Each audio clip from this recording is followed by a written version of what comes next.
सबसे तेज खबर श्रावस्ती चैनल में आपका स्वागत है। चैनल को लाइक, शेयर एवं सब्सक्राइब करें। साथ ही बेल आइकन दबाना न भूलें, जिससे हर खबर आपको सबसे पहले मिलती रहे। उत्तर प्रदेश में इस समय चुनावी बिगुल बज चुका है। लगातार चुनाव को लेकर नामांकन दाखिल हो रहे हैं। इसी क्रम में 5वें चरण चुनाव को लेकर बहराइच में भी प्रत्याशियों ने अपना नामांकन कराया। सबसे तेज खबर श्रावस्ती चैनल पर हम आपको दिखा रहे हैं बहराइच से संजय मिश्रा की यह खास रिपोर्ट। विधानसभा के 5वें चरण में होने वाले चुनाव को लेकर जिला बहराइच में अलग अलग विधानसभा क्षेत्रों से 17 प्रत्याशियों ने अपना नामांकन दाखिल किया। कलेक्ट्रेट परिसर में बने नामांकन स्थलों पर महसी विधानसभा क्षेत्र के भाजपा प्रत्याशी सुरेश्वर सिंह ने अपना नामांकन दाखिल किया। वहीं बलहा विधानसभा क्षेत्र से सरोज सोनकर ने नामांकन दाखिल किया। मटेरा विधानसभा क्षेत्र से कुंवर अरुणवीर सिंह ने अपना नामांकन दाखिल किया, जबकि नानपारा विधानसभा क्षेत्र से अपना दल के प्रत्याशी रामनिवास वर्मा ने नामांकन दाखिल किया। बहुजन समाजवादी पार्टी की तरफ से मटेरा प्रत्याशी आकिब खान ने नामांकन पत्र भरा, जबकि बहराइच सदर की सीट से नईम खान ने बसपा के टिकट पर नामांकन दर्ज कराया। वहीं कांग्रेस पार्टी के जेपी मिश्रा ने बहराइच सीट से अपनी दावेदारी प्रस्तुत की। नामांकन दाखिल करने के बाद भाजपा के प्रत्याशियों का कहना है कि पिछले 5 साल से लगातार क्षेत्र में विकास का कार्य किया जा रहा है। जो कार्य अधूरा रह गया है उसे इस कार्यकाल में पूरा करके पूरे विधानसभा क्षेत्र में विकास की गंगा बहाकर खुशहाली लाने का प्रयास किया जाएगा।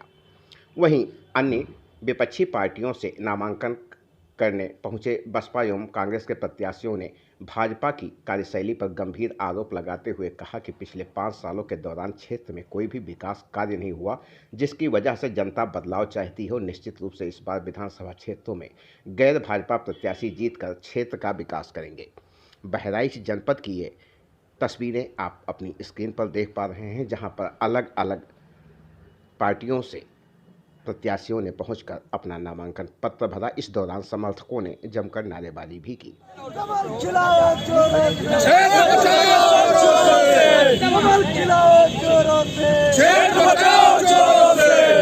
जन की है यही पुकार, जन की है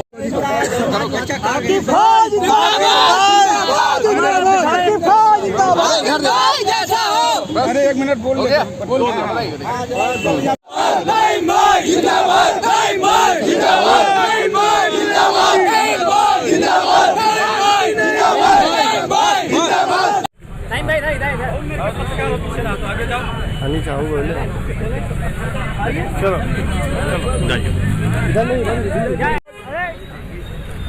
यार मोबाइल थोड़ी रख दो यार।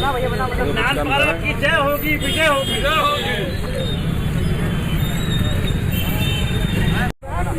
सलमान 5 साल पहले लड़कियां लड़ेंगी। जिंदाबाद जिंदाबाद, प्रियंका गांधी जीता से जिंदाबाद जिंदाबाद, प्रियंका गांधी जीता से जिंदाबाद जिंदाबाद, कांग्रेस पार्टी जीता से जेपी मिश्रा जिंदाबाद जिंदाबाद जिंदाबाद, जेपी मिश्रा जिंदाबाद जिंदाबाद जिंदाबाद, तख्त बदल लो ताज बदल लो। जिंदाबाद जिंदाबाद जिंदाबाद जिंदाबाद जिंदाबाद जिंदाबाद पहले भी आप विधायक वहां रह चुके हैं। कौन से ऐसे काम हैं जिनको आपने पूरे कर लिए हैं? कौन से ऐसे काम हैं जो अधूरे हैं जिनको लेकर के आप जनता के बीच जाएंगे? देखिए, हमारे विधानसभा क्षेत्र की जो प्रमुख सड़कें थीं, जैसे पयागपुर से तिकोना और पयागपुर से हुजूरपुर कैसरगंज, ये बहुत खराब सड़क थी। 7 मीटर चौड़ी इस सड़क का निर्माण हमने करवाया है। 85 किलोमीटर 7 मीटर चौड़ी सड़क हमारी पयागपुर विधानसभा में बन रही है। बहराइच से हुजूरपुर, हुजूरपुर से भगगड़वा, और एक सड़क आती है जो श्रावस्ती गिलौला से आती है, खुटैना होकर के हमारी विधानसभा में जाती है। एक सड़क जो हमारी बहुत प्रमुख सड़क है, गंगा जमुनी से विशेषरगंज, खुटैना से होकर के इकौना, ये प्रमुख सड़कों का निर्माण हमने अपने कार्यकाल में कराया है, माननीय सांसद जी के सहयोग से, गुरुभूषण जी के सहयोग से। और इसी के साथ ही 265 किलोमीटर नई पक्की सड़कों का निर्माण हमने पयागपुर विधानसभा क्षेत्र में कराया है। 7 बड़े पुलों का निर्माण हमने पयागपुर विधानसभा क्षेत्र में कराया है। एक सिरोला घाट का पुल है, जहाँ हुजूरपुर के गन्ना किसान 14 किलोमीटर का चक्कर लगाकर गन्ना बेचने पार्ले चीनी मिल जाते थे। 14.5 करोड़ की लागत से पुल बन रहा है। विश्वेश्वर पयागपुर के बीच में ज्ञानापुर और चंद्रीपुर के बीच में टेढ़ी नदी है, जिस पर 10.5 करोड़ की लागत से पुल बन रहा है। 2 पुल और चढ़ियाटांड में बन चुके हैं। एक बन चुका है वैनी गांव में 1 करोड़ 7 लाख की लागत से। इस तरह से और 7 पुलों का निर्माण हमने पयागपुर विधानसभा क्षेत्र में कराया है। मैंने 9 मंदिरों के लिए पक्की सड़कों का निर्माण कराया है, जो बड़ी बड़ी सड़कें हैं, करीब 15 किलोमीटर इस तरह की सड़कें हैं। इस तरह से बड़े बड़े कार्य हुए हैं।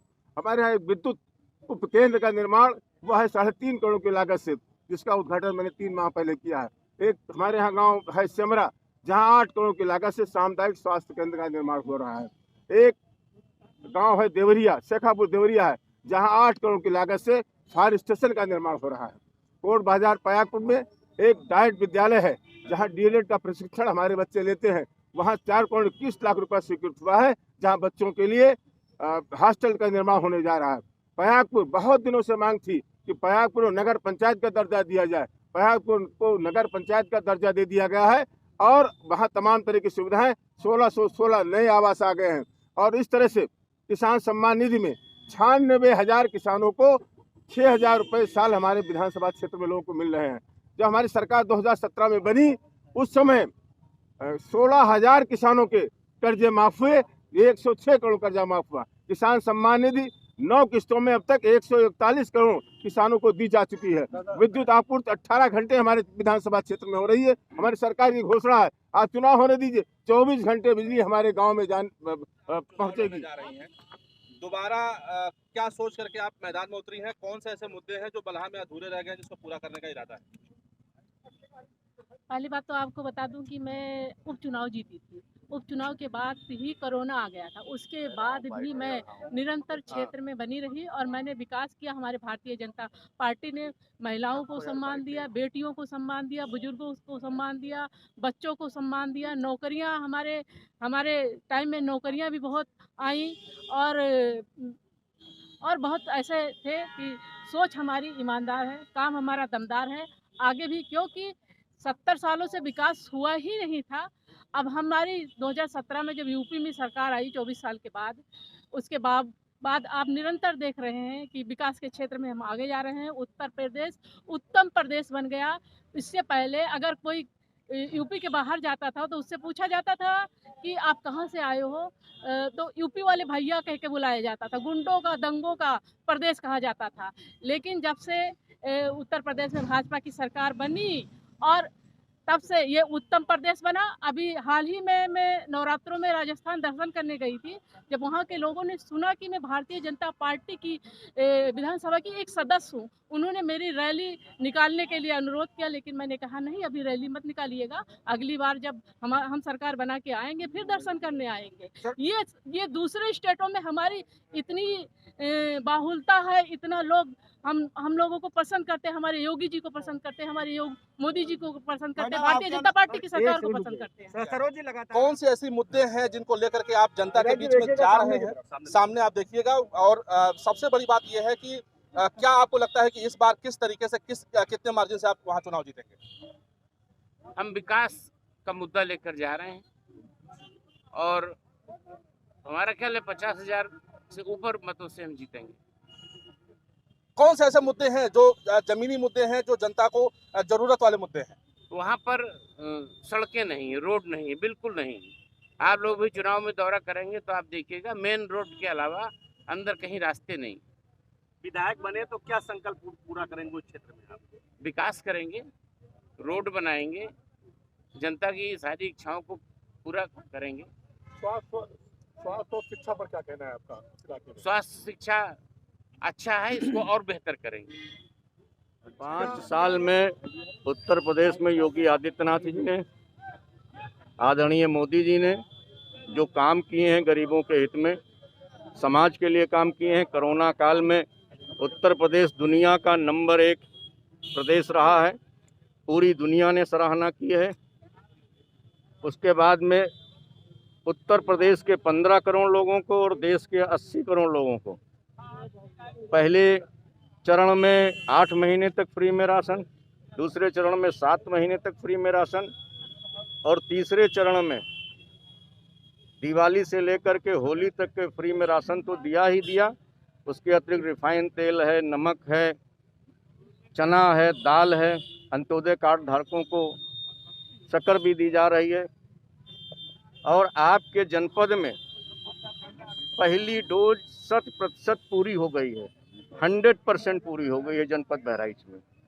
उत्तर प्रदेश में 25 करोड़ लोगों को वैक्सीन लग चुकी है। हमारे यहाँ बलहा में समस्या सबसे ज़्यादा बाढ़ की समस्या है और हमारे यहाँ बलहा को जंगलों ने 4-5 भागों में बांट दिया है, जिससे जानवर से भी लोग ज़्यादा त्रस्त रहते हैं। जानवर उनको अपना निवाला बना लेता है। फिर समस्या रास्ते का है, जो हमारे यहाँ हमारे क्षेत्र में शुद्ध रास्ते नहीं हैं। महिपुरवा तक आने तक हमको कम से कम अपने घर से चलने में 1 से 1.5 घंटा लग जाते हैं। फिर समस्या किसानों का है, किसान हर तरह से परेशान है। फिर समस्या हमारे मजदूर का है, जिसे कोई काम शुद्ध नहीं मिलता है और मिलता भी है तो मजदूरी अच्छी नहीं मिलती है। और समस्या हमारा जो है कि शिक्षित लोगों का है, जो शिक्षा ले करके और फिर कोई उनको धंधा नहीं मिल रहा है, कोई नौकरी नहीं मिल रही है। सरकार की स्थिति ऐसी है कि अगर कोई वैकेंसी भी निकलती है तो परीक्षा होने के बाद पेपर लीक हो जाता है। हमारे यहाँ बहुत ज़्यादा समस्याएं हैं। इस बार आपकी लड़ाई किससे है आपके क्षेत्र में? इस बार हमारी लड़ाई विशेष करके भाजपा से है। अगर आप जीते तो क्या करने वाले हैं, क्या संकल्प है आपका? अगर हम जीतेंगे तो अपने क्षेत्र का हर समस्या को दूर करेंगे, ये हमारा वादा रहेगा। और किसानों का जो मुद्दा है, किसान के मुद्दा के लिए सबसे प्रथम कार्य करेंगे। फिर हमारे यहाँ जो बता चुके हैं कि बाढ़ क्षेत्र की स्थिति इतनी दयनीय रहती है, जिससे हमारा क्षेत्र पूरा प्रभावित होता है। तो जो कटान है, कटान को रोकने के लिए बंधा का काम बनवाने का काम करेंगे। ये सब मेरा मुद्दा है। धन्यवाद।